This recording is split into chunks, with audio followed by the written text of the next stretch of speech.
قرين إسيدا قري كجبيس قرين إسيدا قري كجبيس وجه الحديث الثالث والثلاثون حديثني صدمي سديستورا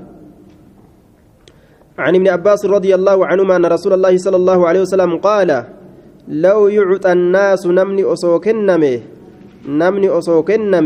بدعواهم همنا إسانيتين yoo namni dhufee suuqa takka bira dhaabbatee suuqni tuntiyya u'uu keeysa gannaa baasaa jee nam tokko abbaa suuqa akka keeysa dhaabbatu itti iyye ka isaati jedhanii keeysa gabbaasanii yoo kana keeysa kaayan silaa maaltu argama laddacaa silaa ni himata rijaalun dhiirtoleen hedduun amwaala qawmin horoowwan ormaa laddacaa silaa ni himata rijaalun dhiirtoleen hedduun amwaala qawmin horoowwan ormaa horii ormaa ni himatanii horii ormaa akkanuma silaa eegaa kanamaa kennan taate gaa horiin kun kiyya jechuudhaan makiinaa jaalattellee jala fiideetuma min dhaabdu makiinaa kiyyan dhaabdu jettee jala fiidee itti iyite silaa haaya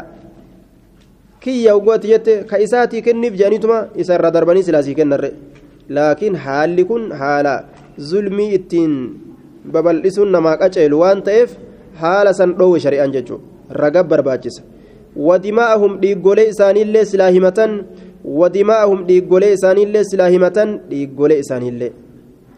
laakiin akkana haa jennu albayyinatu ragaan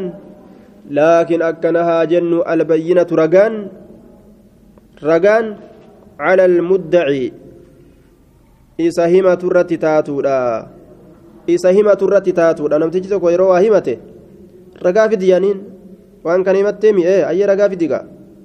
إسهمة الرتتاتودا رغان همة الرتتاتودا نما هورين كن كيا جدي همته سوقني كن كيا جدي كيمته رغا في دي كيتاو جانين واليمين ككون هو على من أنكر نما ديدرت تاتودا ككون نما ديدرت تاتودا نما ديد سوقني كن كإساتي متي جدي يودي ها ككتو نيلن سوقني كن كإساتي متي جدي يودي ككتو كبيجو ككو داني سبيكان على من أنكر جتان نما ديدرت تاتو حديث حسن رواه البيهقي وغيره هكذا وبعده في الصحيحين هكذا يجان كانت بيهقين وديس وبعده قرين حديثا في الصحيحين بخاري مسلم كيسة تهادا وبعده قرين إسا في الصحيحين بخاري مسلم كيسة تهادا الحديث الرابع